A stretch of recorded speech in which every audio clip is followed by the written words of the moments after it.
Welcome to another episode of the Trailblazers Experience podcast. And I'm really excited to have my guest today, Nicole Badotti. Have I pronounced that correctly? Badotti, yes.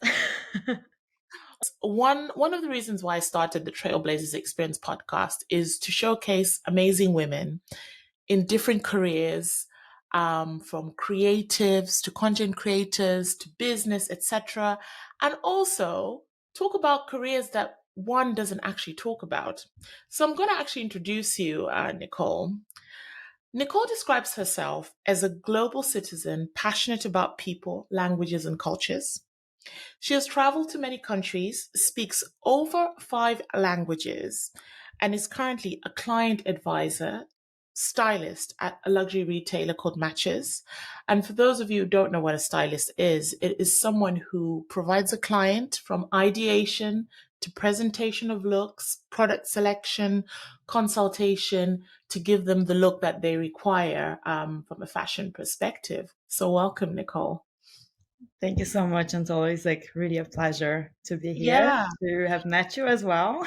Of course, of course. And Nicole, just talk to me about your background, about where you're from. I mean, the fact that you speak 5 languages is amazing. You know, there are people who study linguistics, but it comes natural to you.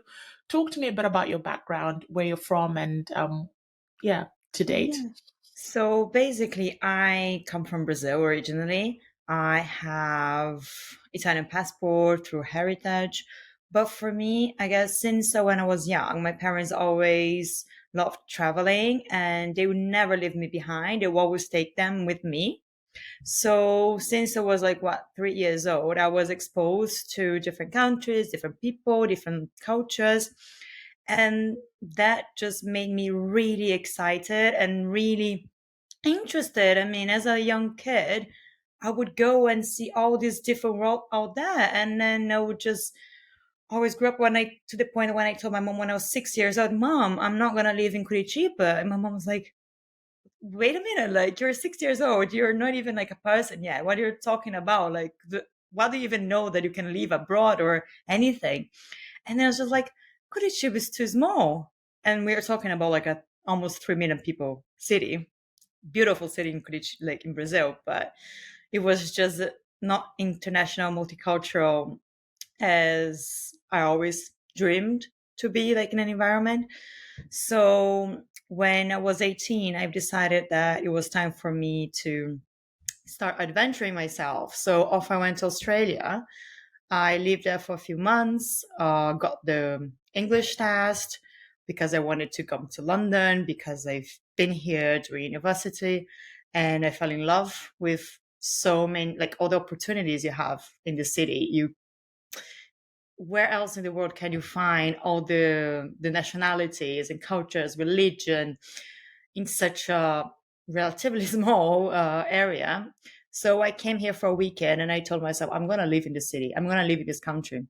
So I've done everything I could, went to Australia, I studied and came to do my fashion business degree in London. And yeah, during that time, it has been quite of a journey because when I was in Australia, I always felt this proximity to Asian cultures. And I started learning a little bit of Japanese, a little bit of Indian, a little bit of whoever was my friends in the school. I was trying to pick up on different words from them, different phases, phrases. And I got quite close to the Korean culture. So to the point I actually started learning Korean and spent some months in Korea. And yeah, I was just trying to explore because at the time it was quite an exotic place. It was before Gangnam Style, before the K-pop, and before being all over the place. So it was interesting to go there as well. At the time, I was very blonde and the only one kind of foreigner in the country, in Seoul as well. So they would come to me and they would come talk to me. And when I would talk to them in Korean, they would be so surprised. And the reason why I kept on learning different languages is because I've been always very interested about human behavior and communication. And what is the best way of actually communicating to people than in their own language? Their own language kind of shapes their mindset, their behavior, how they they think. So for you to be able to at least like, even if you don't speak like fluently, or if you don't cannot carry like a conversation, full conversation, but just for you to introduce yourself in their own language and show that you had the interest and the effort to try, people change completely. The way they Yeah. approach you is completely changed. So for me, it's just something really I'm passionate about. It's so interesting that you've touched on that, Nicole, how really a decision that you made in your teenage years has shaped sort of the trajectory that you've gone on. And you have a strong affinity, again, not just for cultures, but for languages, but for people. Yeah. And in order to travel, you have to not be an introvert. You sort of have to be extroverted and have a real interest in understanding, learning people, their behaviors. Like you said, you're sort of like in a way, a behavioral analyst, but in a people perspective without data. Really, really interesting. And how long were you in Korea for? What were sort of the highlights of being in Australia and Korea, apart from the cultural perspective, and how has that shaped your direction from a fashion perspective too? So that was just the beginning. I've moved like to many different countries, but that was kind of like Australia was the first step. And like, okay, so this is real. I've left home. Hmm. 18, I'm an adult now. I'm gone. Yeah. I'm out in the world. Like, of course, I always had home and always would come back, but it was it. It was like my first step towards my independence and towards my goal of actually getting to know as much as I could learn and like meet the most people I could meet, like different, you know, different experiences.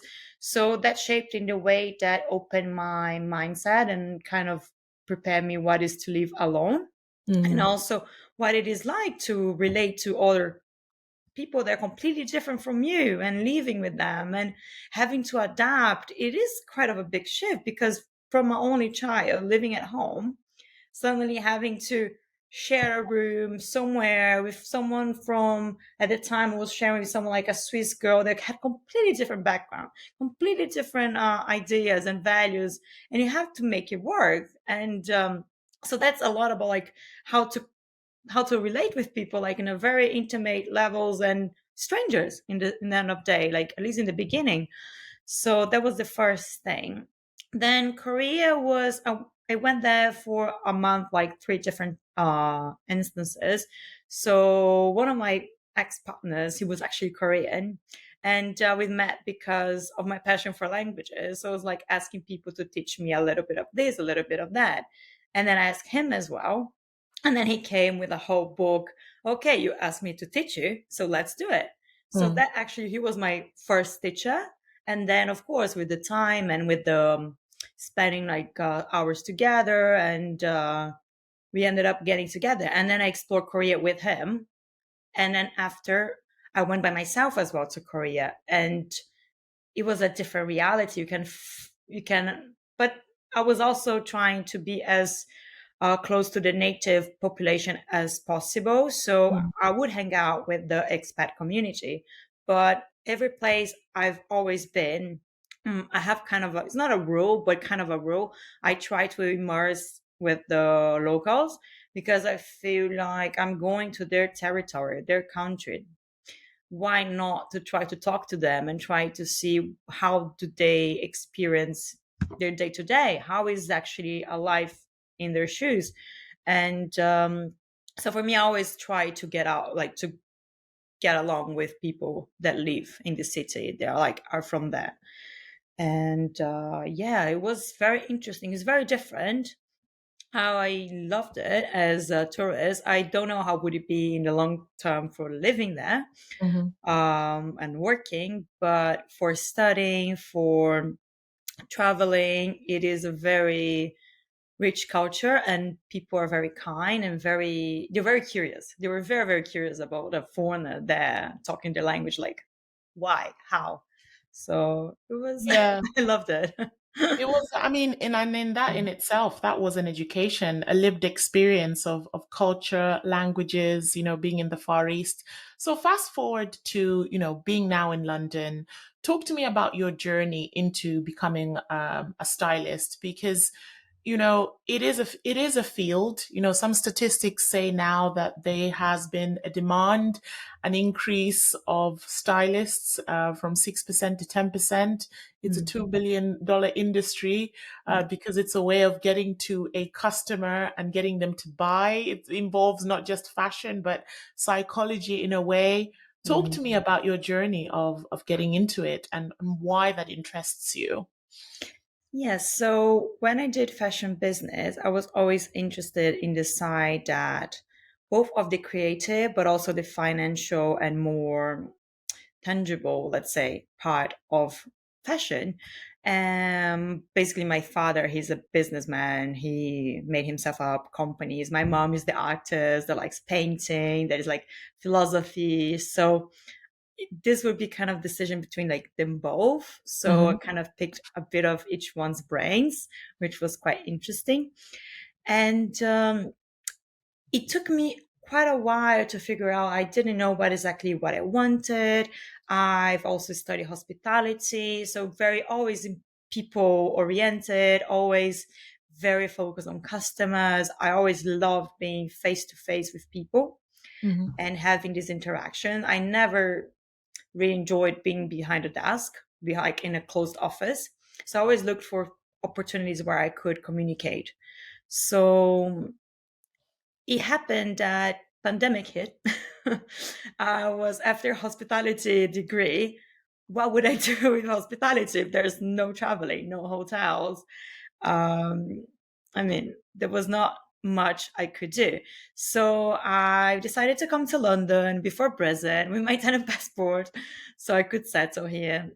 That was my dream. And so I started searching for jobs and I came across the opportunity to join matches in the customer service. I was like, okay, this doesn't sound ideal, but why not? It's a good company, it's fashion, it's my background, it's interesting, it's home. So why not? And in the customer service, I really felt this, even though it was not fashion directly, because of course we were selling clothes, but we were talking to customers. It was too felt very this kind of psychological side. And if even though it was far away from customers, I could feel that I was relating to them, even though it was through a screen. And after things reopened, I had the opportunity to join the store. I applied for a promotion, and basically they called me the next day, like, "Okay, would you like to offer the position?" Like, "Oh, okay, amazing." So I was very happy about that.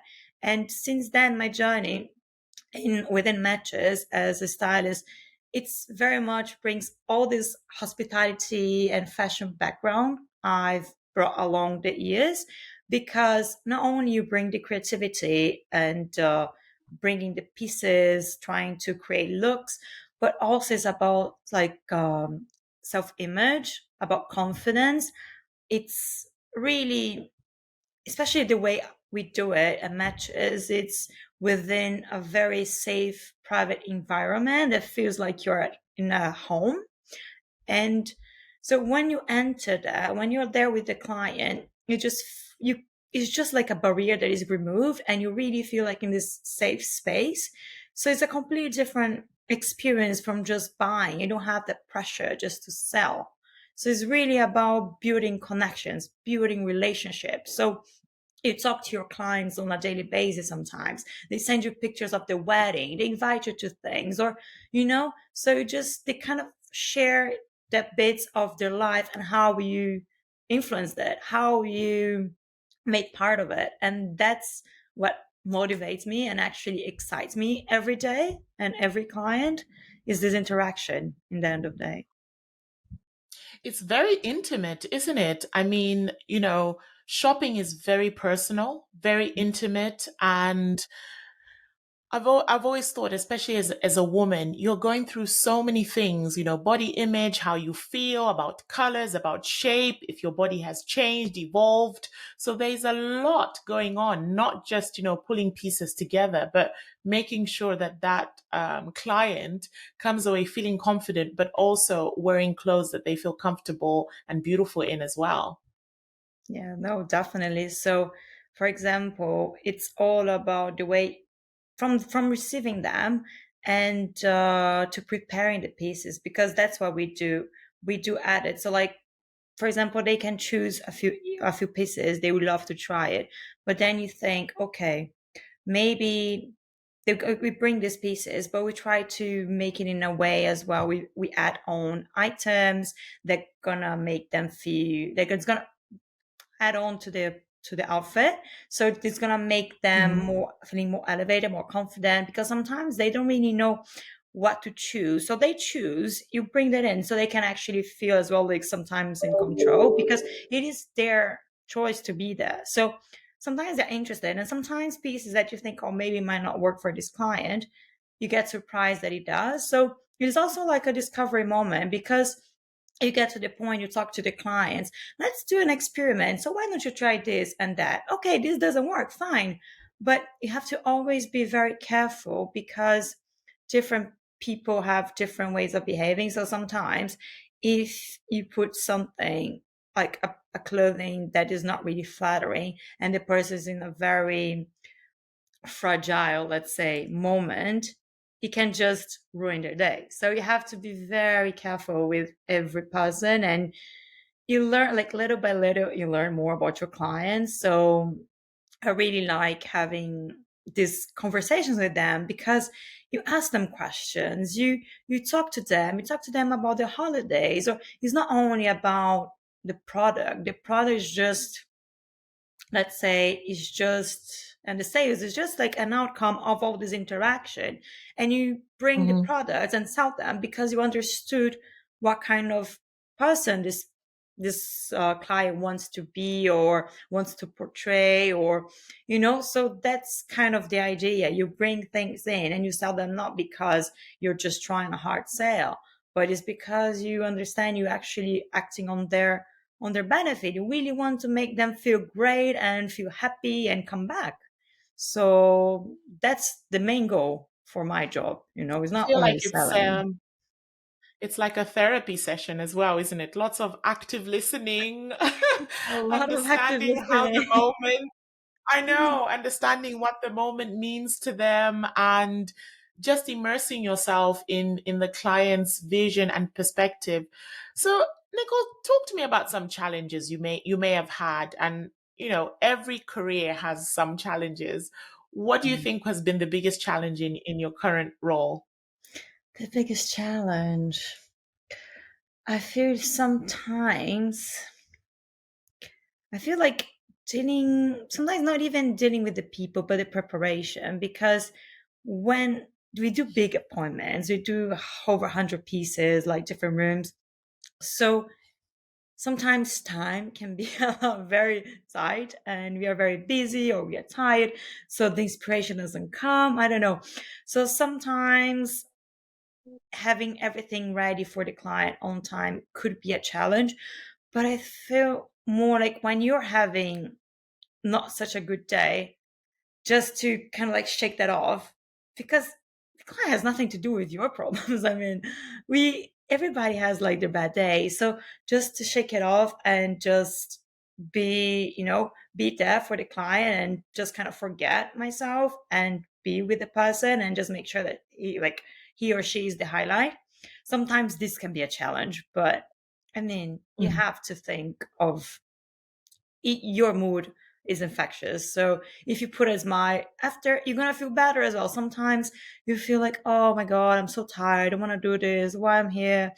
Oh my god! And then and you feel much better, because you just put on this energy, and it's kind of your mind thinks and believes on what you think. So if you start smiling and you start being nice and everything, and then you're like, this was lovely, so it lifts your mood as well. So I always try to think like the challenges just feels better after, if you're on the, yeah. on like a more challenging day, let's say. Yeah, I mean, I've sort of witnessed you in action. So, from the attention to detail, hoping that you've gotten what the client has wanted, and is the sizing right? Are they going to love the colors? Did you interpret their vision the right way? So there is so much that goes on, and I think that's why it's good to talk about a stylist as a career, so that anyone who's out there thinking, okay, you may have an interest in fashion, but there are other soft skills that are important. So, active listening, communication, understanding the brief of what the client wants, what it's for. There's a lot of research that going, you have to also be, abreast of trends as well, because they might come in with a look that you've not seen before, but you have to interpret it in some way. There's a lot going on, Nicole. I mean, There is. it's something that needs a lot of planning and thought, because every client is different too. Definitely. So people, I don't know if sometimes we talk with it like with my colleagues, people don't understand the work behind it. So it's Mhm. really nice when you have the clients and they look at the room like, wow. And then you see they actually realize how much effort is done, like how much care and love is put to prepare that the clothes, they don't just come up like that. There's all this thought behind it to make it really personalized and really to wow them. So it's very refreshing when the client comes and does that, like that, yeah, that kind of amazed expression. So that's kind of a lot what goes on as well. We try to read the expressions, not only the voice or the way whatever the client is saying, but observing what the client is wearing, what the client, maybe sometimes they don't say anything, but maybe they are picking or they keep looking at something or they just keep pulling, like a sleeve, or so kind of understand and learn sometimes that's part of some insecurities. So kind of observing and listening, you are able to work on the around each session, because clients as well is not everybody the same day, so you have Of to adapt. course. And, It's as very like women, adapting. yeah, body confidence is a very big thing. Like you said, what you might find beautiful on a client, they might say, well, I have an issue with the sleeve or the length. But it's little things. Tell me, Nicole, what do you find, in your industry most fulfilling, and where do you see yourself going? Obviously, you've talked about fashion businesses. You've got that creative and the business side that you're passionate about. Yeah. What do you find most fulfilling in your job now, and where do you see yourself going then? So for me now, I really like the idea that I can help people to feel better. And in the process, I learned a lot as well from the clients, because we have so many clients that are so stylish. So it's like, oh wow, did you do this? How did you come up, with this idea? So it's like an exchange. Some clients are just like completely Mhm. stylish and they're super cool, and they give you so many tips. So it's, for me, it's fulfilling this kind of interaction. Even if it's not your client, it's on the it's on the floor. You talk to people, someone else client, but it's not in the sense I'm going to sell to them, but just have this interaction, this exchange, and having this human connection, which is very interesting. But going forward, that's a good question. I definitely want to keep in the fashion industry and having this connection with clients. But even today, funny enough, I was talking one of the clients about jewelry. I've done my bachelor's. I've done the business plan for a jewelry company, and I was wearing one of my rings that I've manufactured, that my parents gave it to me as a gift for my graduation. And she was telling me that she was doing as well a jewelry. So she was working only 4 out of like 5 days, because she was trying to get this other business running. And then when I was like, wow, maybe this is a sign, because then she was giving me tips for different schools or different courses where I could like source material if I needed people to actually do the pieces for me, So I think this is the most fulfilling, because maybe you're not sure now where you want to go, what you want to do, but talking to people, learning about their experience, seeing what they are doing. I don't know. You might try, and maybe I might come back to my jewelry kind of idea from many years ago. Who knows? So, I'm just gonna try to explore this kind of sense, but because it's just a learning, and if you don't try, it's it's like side business. You never know what's gonna happen, but at least you try. So yeah, definitely that's the most fulfilling part of my job. Yeah, but no, I mean, from what I'm hearing, Nicole, you're in that discovery, exploratory phase. You're enjoying the Mm. career that you have now, engaging with clients, customers, different cultures, and in a way, you are. It's a form of therapy. I keep saying, shopping is not just the art of just buying the clothing, but the art of embracing your body, the occasion, what it's for. So I feel like there's a lot in there of which direction you could go. Yeah, especially now in considering how the situation is, you can see a shift in the buying patterns from clients. Last Mhm. year, when I joined the store, it was lots of impulsive buying bulk almost. But now you can see that people are really thinking through. So people really want to feel good. They really want to make sure that the clothes they buy, there's much more alterations because people buy very classic pieces like this minimalist, this quiet luxury that they kind of quoting so in business of fashion, and they've just been like kind of going around. But it's really because people are more investing more in the quality.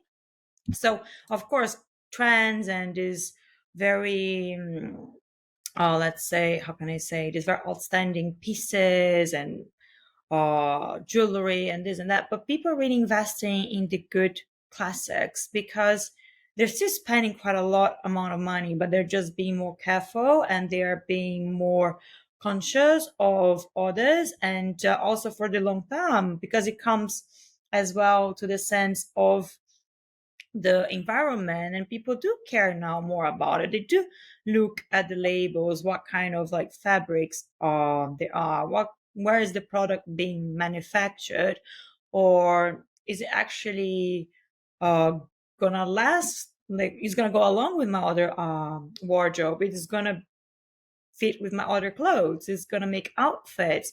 So people are really being careful about that, and they want to feel good in their clothes, and they want to make sure that their purchases are worth it, are worth the money.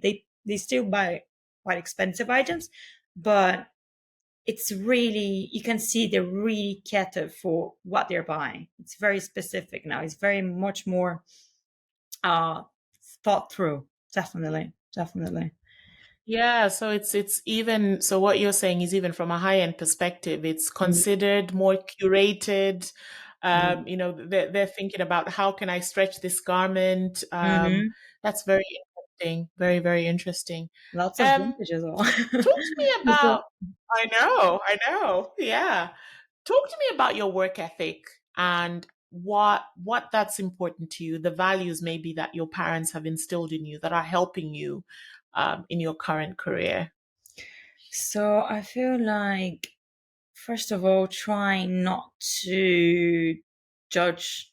It seems quite obvious, like not to judge a book by its cover. It's this cliche, but in the end of the day, it is very, you don't know who you're talking to. You don't know who the person that just came out the door, and you don't know what they have to offer. For me, every person has a story. Every person is an expert in something. So if Mhm. you already have someone coming at you and you're already having all these judgments, you're not learning, you're just being judgmental. You're not taking anything out of it. So if you try to listen to the person and actually have a talk, you're going to see how people are so incredible. And I think that's what I learned from my parents. They always told me, Nicole, always observe two things: how people drive and how people treat others that are, let's say, in a lower position than them. You're going to see everything. It's like lower power. You're going to see who they actually are because that shows a lot if they feel like they're entitled to better treatment, or they feel they're better than other people, or in the car where they feel like in a safe space that they just can scream and shout and say horrible things and nobody gonna even like know. So pay attention to that. And for me, these are two big things. So I feel like you have to be very tolerant, and you have to make sure that you respect other people and you don't try to impose yourself on them or let them impose yourself like themselves on you. And yeah, I think like tolerance is the biggest one, because if you able to understand or try at least to understand others is halfway, because then you kind of see their point of view. You try to, of course, you're never going to be able to fully understand because you don't have the same background and understanding, but it saves a lot of conflict and a lot of yeah, tolerance. Yeah, it allows you to, it's a good foundation, isn't it? To be able to empathize with other people and be open to other people's experience. You said it right. Everyone is an expert at something, you know? Yes, And yes. it's what can you learn from that experience.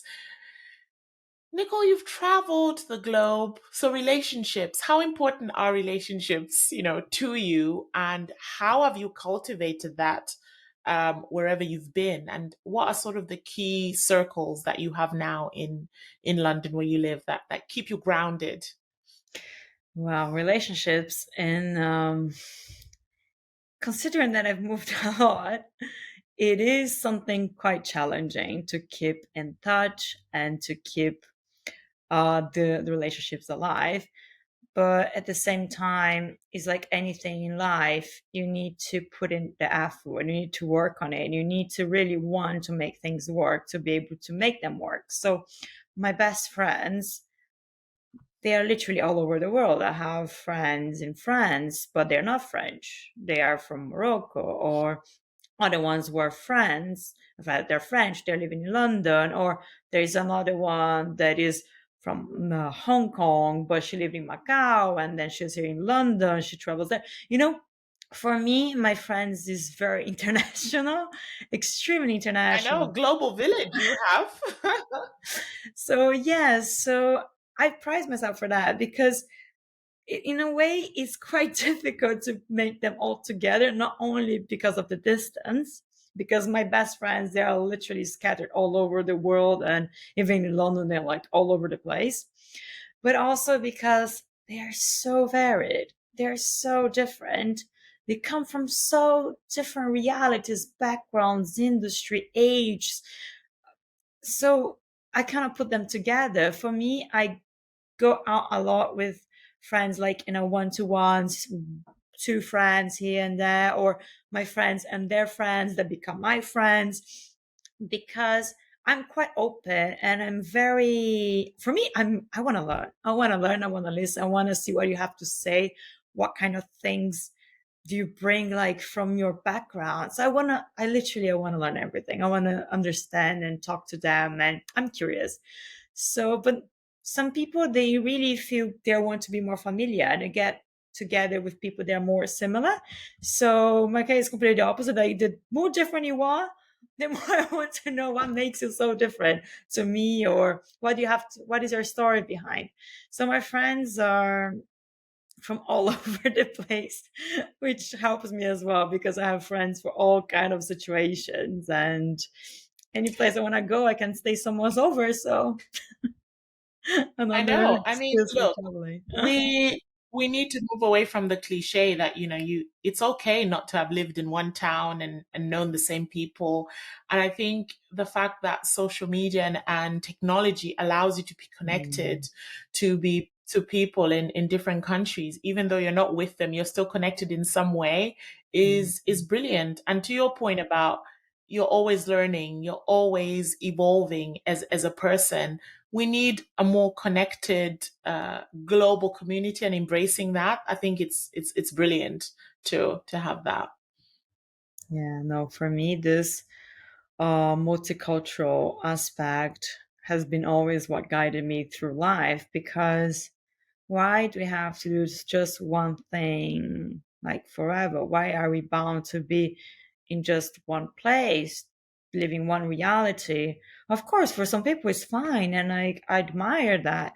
But I just feel like there's so much in this world that I haven't seen, I haven't heard, I haven't touched, I haven't experienced.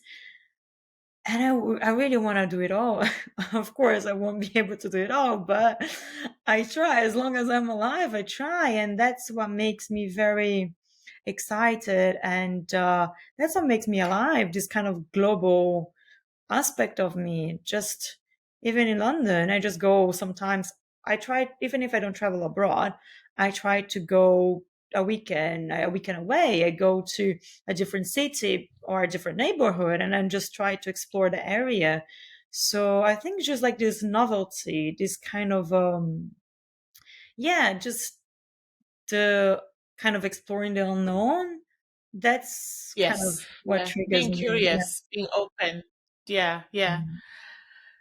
Tell me about your you've talked about exploring, talked about traveling, and what do you do outside of work? I know you're going to talk about your boxing, which I was like shocked when you told me about. I was like, here is True. this, and tell me about why that's important to you because I'm all about fitness, but let's hear it from you and why. Oh, for me, I have so much energy. I need to use it somewhere. So, and I'm a morning person. So for me, 5, 6 a.m., I'm out bed. I was like, okay, so what now? I've started running as well. So I wanted to do like 8 kilometers run the other day. So I was like, okay, I need to do this. I want to do it. I don't know. I'm just doing it. So I start training to the point I actually enjoy running now. So I added one more thing that I appreciate doing in the morning. So 6 a.m., I like doing my run. Tuesdays is day for boxing. So I feel like outside work, I really like this health and fitness lifestyle. I feel that it just makes me all centered and focused. And also, in the sense of challenges, it's not only that you're just going past, because it's your mind that you have to kind of overcome. It's not the body. So many times you might run, oh my God, I'm so boring, I'm tired. And then I for some reason, a different song pops up and I singing like I ran another 20 minutes and, and I was like, wasn't I tired? So it's just more like that kind of sense that fitness not only makes you feel better, but also shows you how strong you are, and not only body wise, but fit like mentally. So kind of push the boundaries for both, gives you focus, and also in the end of the day, you see the results. So I ran, for example, the other day, I I bit my personal best. It's of course if you just tell that I ran 5.5 pace, people gonna be like, this is not even that fast. But for me it was, for me it was like, wow, I did it for like what, 30, 40 minutes. Like, and it's just more in that sense. It's just trying to become yourself a bit better. And like through fitness, I think it's very kind of easy to see the progress. So it helps because during life, you don't know. Sometimes one day is good, one day is bad, especially in retail, especially in sales. Sometimes you have clients, sometimes you don't. Sometimes you have, sometimes people return things that they bought. So to kind of like have that motivation and say, no, I'm still going forward, I'm still progressing. I think fitness is a really great way of keeping this extra motivation. I Yeah. think it's good that you've mentioned that work life balance of having something that's just for you because Mhm. everyone thinks, oh, you're a stylist, it's very glamorous, but to your point, you can have a whole session and then the client's not satisfied at the end, or they buy everything and they bring everything back, or they don't show up, or they never come back. Oh So yeah, they don't there's the show up. other There's side, some that isn't don't it? show up. And you're just like, why can't you just send a mess? I'm sorry, I cannot make it. Even if it's like last minute, but just reply, because it is someone's time. Think it's someone's time in the distribution center that is preparing the order to, like, the pieces to bring it. Is for me to, like, to undo the rubbish. Is for the cleaning lady to have to throw up the rubbish. Is for the environment that I have to use the energy to steam the pieces. To, you know what I mean? It's not only you not going because it's raining and you're tired or whatever, but, just be more respectful about, like, people's time, because you wouldn't want to be in the same situation. I think it's just like being Yeah. respectful. It's important. But don't take it personal. I think that's it. No, All yeah, you that's can do another is thing. just, Don't take it personal. Because honestly, when you learn, people, like, you are normally the least of their problems. The least thing they're, like, thinking of. yeah, and that's true, is you never know what people are going through as well. I think, You know. people assume because they are high net worth individuals or they have money that they don't have problems, but they're human beings just like you and I. Yeah. And that's worthy of acknowledging and understanding.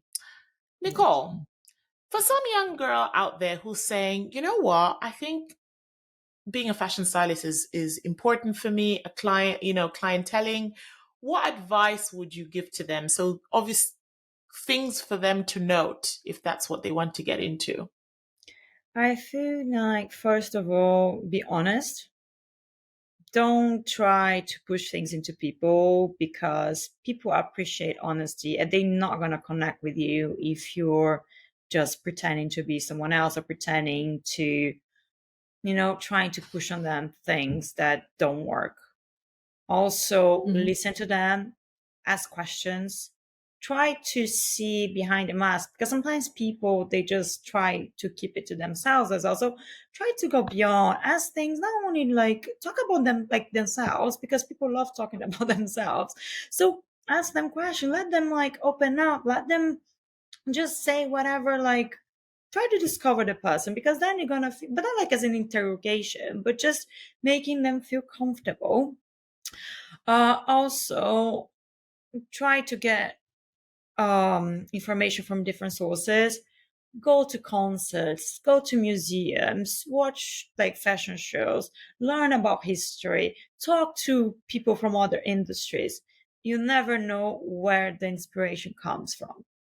And for you to be able to explore different areas, you're going to be able to talk to people. For example, we work with high net worth individuals, so they are normally aware of art, aware of, like, different restaurants, different hotels, different holiday destinations.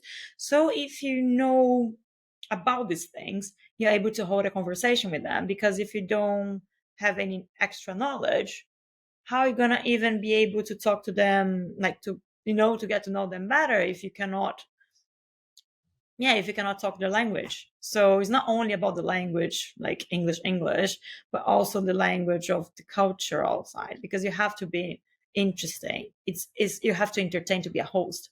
So you have to be interesting, and they have to be you have to be interested in them, and that helps a lot for them to be interested in you as well. So I would say that knowledge and honesty, I think that goes a long way. They say knowledge is power. So, whatever career you're in, you sort of have to have some understanding of what's going on, because how are you going to interact with them Mm, if they're talking about a contemporary art gallery that they're going to? yeah. How are you going to be able to dress them if you have no idea about the crowd that Mm. is there as well? Yeah, Exactly. yeah, Exactly. And that's something they cannot really take from you. Like, the knowledge, that's what is yeah, gonna differentiate you from everyone else. And is your personality, is your ability to connect with them, that is gonna make them stay and gonna make them know, I want this person, because they feel they are heard, they feel this empathy. And whenever they come to the store, whenever they come for an appointment, they actually feel great, because that's the whole point. You want to feel great. You want to feel, not only look great, but you want to feel great. And it's like they say, people remember how they made you feel. So that's what keep them coming. They want to have that feeling. So yeah. So important. my gals out there, it's really excellent communication skills, empathy, emotional intelligence, active listening, culture, attention to detail. You gotta invest in all those skill sets. Otherwise, it's not just about, oh, here's a dress, put it on, literally. No. That's the last part, pretty much, most of the cases. That's the last part, isn't it? Yeah, yeah. Yeah. Nicole, talk to me about, if you were to give three Trailblazer takeaways or advice for anyone watching out there. I mean, you've touched on a few important things, but if you were to summarize advice that you would give your younger self or someone out there, what would it be? Three pieces of advice. I feel like, first of all, try not to be so judgmental on yourself, because when I was 20, oh my God, I was like very harsh on myself. So it doesn't bring you far. You just don't connect to people as much because you're just so focused on yourself. So first of all, don't try to judge yourself so much. Just try to allow people to be themselves and for you to be themselves with people. First of all, just having this, try to set yourself free from like your barriers and standards. Second of all, I feel like just like education, just educate yourself. Try to find hobbies. Try to try different things. Don't be afraid of novelty. Just try. If it doesn't work, I mean, don't do it again. But if you just try, you might like it. How are you gonna know if you like or not something if you never even ventured? So that would be my second advice. And the third advice is, I guess, never assume you know everything. So never get to the point where you think, I know what's best, I don't need your opinion. Or be humble. Be humble, and you'll know nothing. Nobody knows nothing. So just assume that. All I know is that I know nothing. Yeah.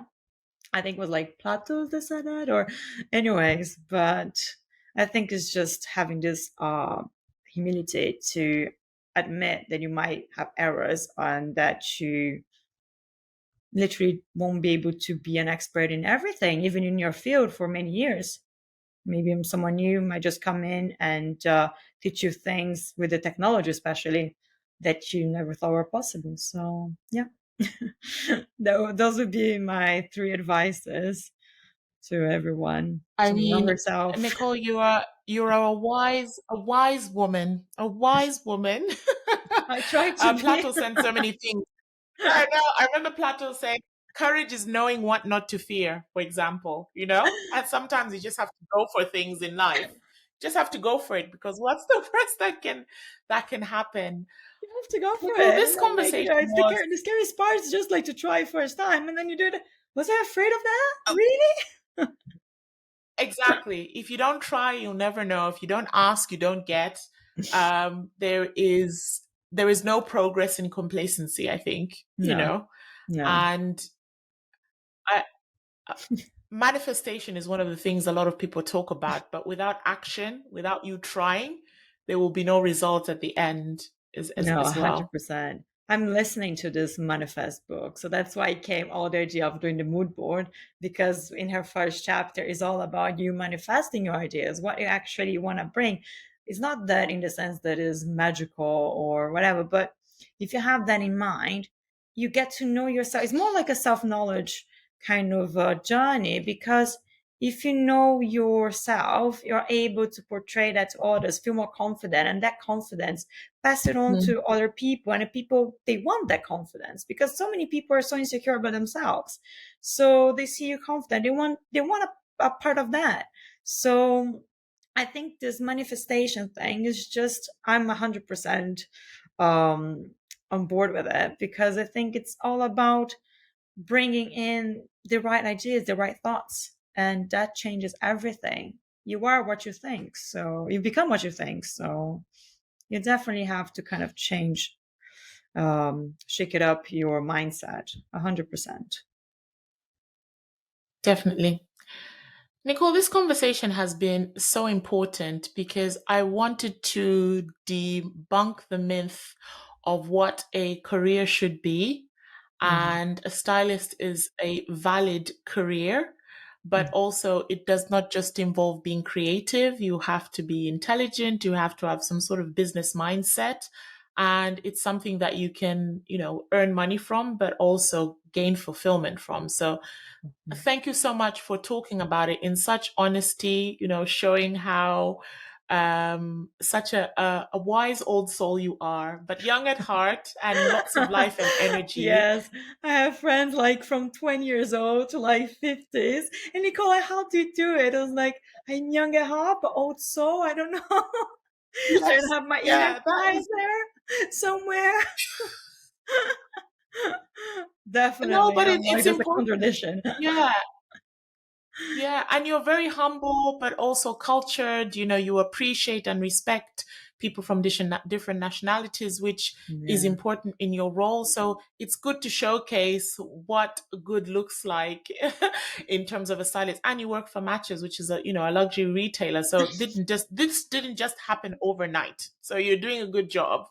So thank you so much for being a part of the podcast and inspiring some young lady out there or older lady or whatever age, as a woman, we need to be inspired by different generations, different careers so that we can live our life to the fullest.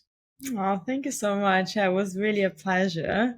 It is really a different experience. And I mean, we're all here for that, no? For trying to inspire people, the clients, other aspiring stylists, I don't know, other professionals, other women. So, yeah, I'm really happy to be part of it. Thank you. Brilliant. Amazing. So thank you, everyone. This has been the Trailblazers Experience podcast, and we are on all streaming platforms and threads, trying to get in there as well. So we look forward to hearing your comments, your thoughts.